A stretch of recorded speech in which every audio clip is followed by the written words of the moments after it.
नमस्कार। JCERT के DG school में आप सभी का स्वागत है। बच्चों, हम लोग वर्ग 8 का सामाजिक विज्ञान पढ़ेंगे। पुस्तक का नाम है हमारे संसाधन और अध्याय 6 हम लोग पढ़ रहे हैं।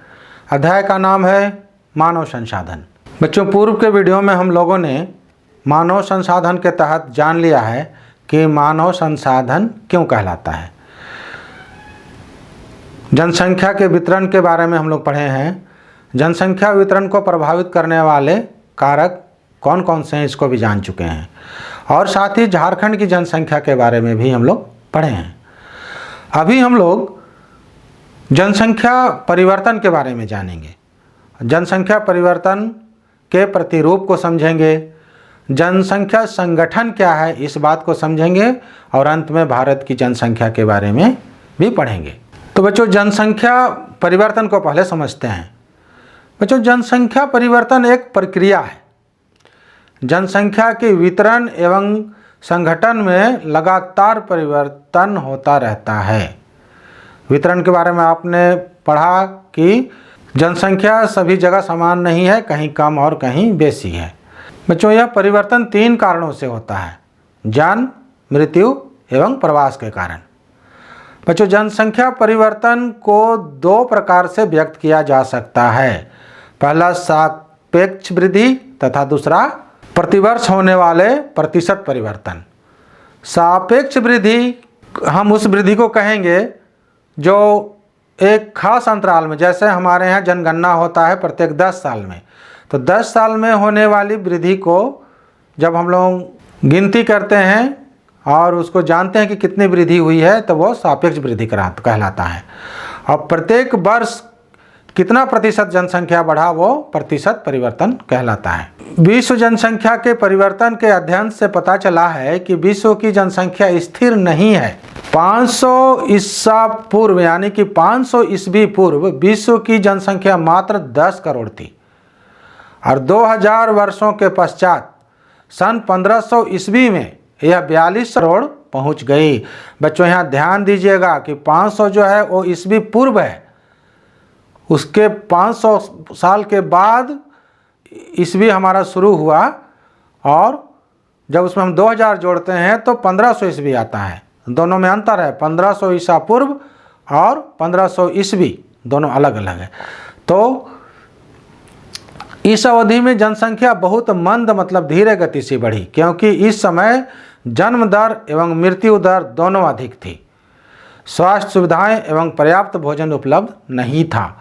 अगले 300 वर्षों अर्थात 1820 ईस्वी तक जनसंख्या 1 अरब हो गई और 150 वर्षों के बाद 1970 में विश्व की जनसंख्या में 3 गुना वृद्धि हुई और यह 3 अरब हो गई।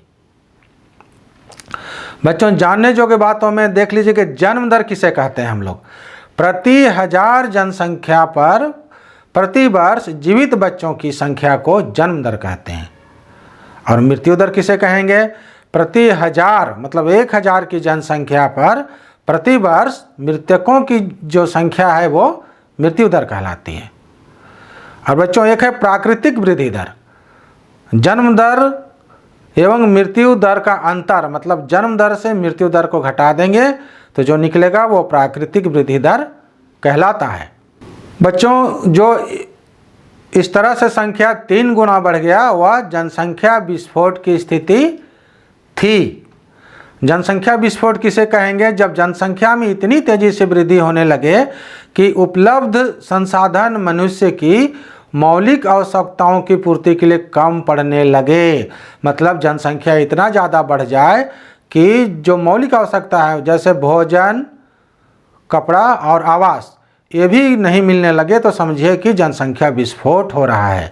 इसके बाद मात्र 30 वर्षों की अवधि में जनसंख्या 6 अरब हो गई, मतलब दुगुना हो गया। इसका मुख्य कारण अधिक जन्म दर एवं कम मृत्यु दर थी। चिकित्सा सुविधाओं में विस्तार, खाद्यान्न का भरपूर उत्पादन इसका प्रमुख कारण था। अनुमान के अनुसार विश्व की जनसंख्या 2025 ईस्वी में लगभग 8.5 अरब हो जाएगी। जन्म दर एवं मृत्यु दर में अंतर तथा प्रवास जनसंख्या परिवर्तन के कारण हैं।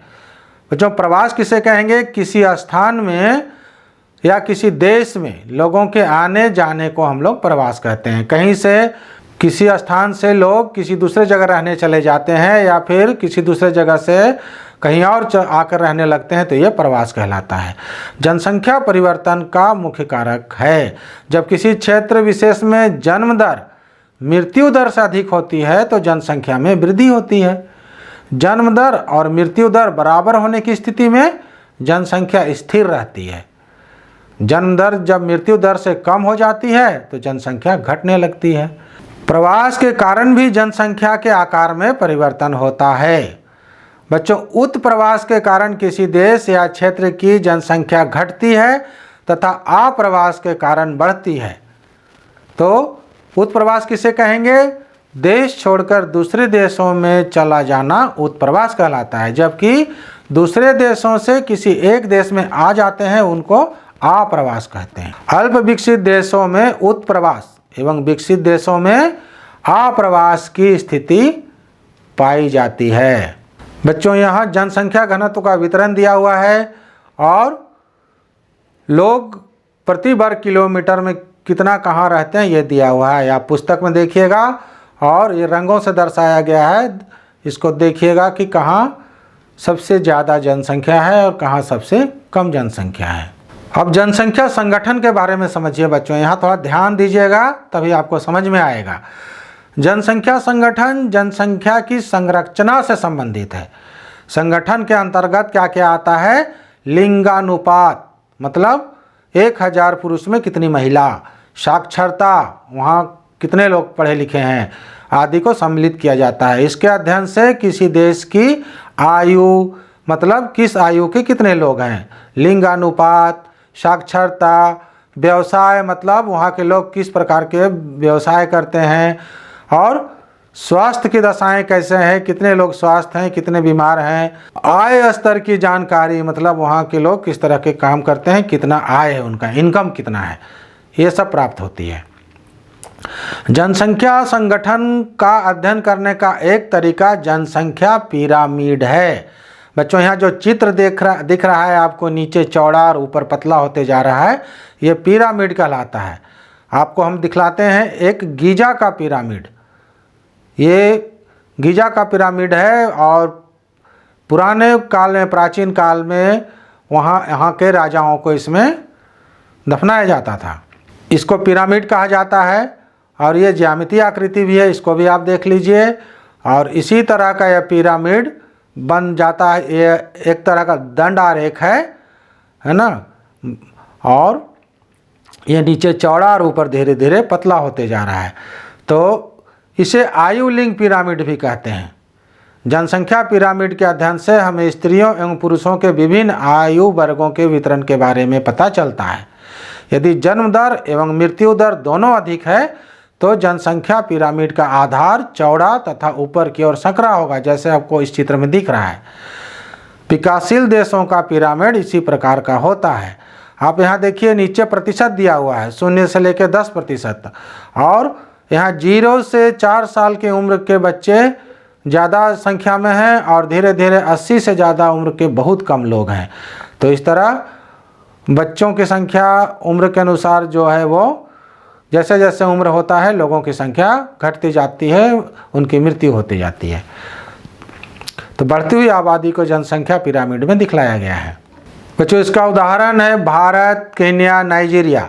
जिन देशों में मृत्यु दर विशेषकर शिशु मृत्यु दर कम हो रही है तथा जन्म दर नियंत्रित है, ऐसे देशों का जनसंख्या पिरामिड मध्य भाग में चौड़ा होता है, जैसा कि यहाँ दिखलाया गया है।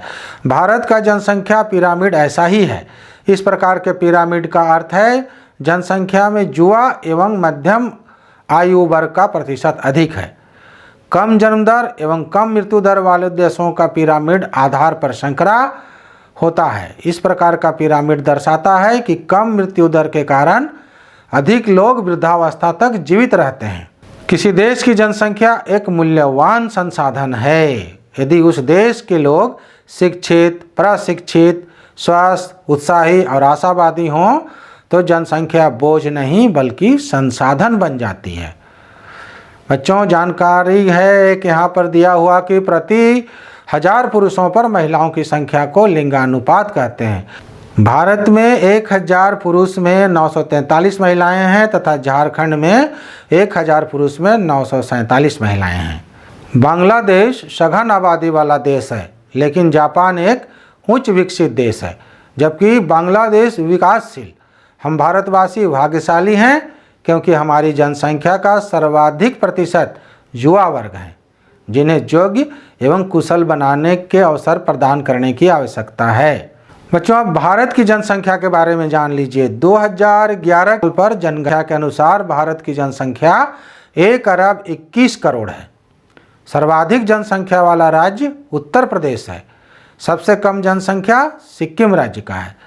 भारत में प्रत्येक 10 वर्षों के अंतराल पर जनगणना किया जाता है। भारत की प्रथम जनगणना 1872 ईस्वी में हुई थी, परंतु नियमित 10 वर्षीय जनगणना की शुरुआत 1881 ईस्वी में। भारत की साक्षरता दर 2011 की जनगणना के अनुसार 74% है। बच्चों, यहाँ लगभग स्थिर आबादी का जनसंख्या दिखलाया गया है। आप नीचे देख रहे हैं कि 0 से 4 वर्ष के बच्चों से लेकर ऊपर 85 वर्ष के लोगों का दिया गया है, लेकिन यहाँ की स्थिर जनसंख्या है। जन्म दर और मृत्यु दर लगभग यहाँ बराबर है। बच्चों, जानने योग्य बातें दी गई है कि प्रत्येक वर्ष 11 जुलाई को विश्व जनसंख्या दिवस मनाया जाता है। ये सब सामान्य ज्ञान है, इसको याद रखना है। तो बच्चों, पुस्तक को ध्यान से पढ़िएगा और लिखने का अभ्यास जारी रखिएगा। आने वाली वीडियो में हम लोग इस पाठ का प्रश्न अभ्यास करेंगे। तो बच्चों, पढ़ते रहिए और खुश रहिए। धन्यवाद।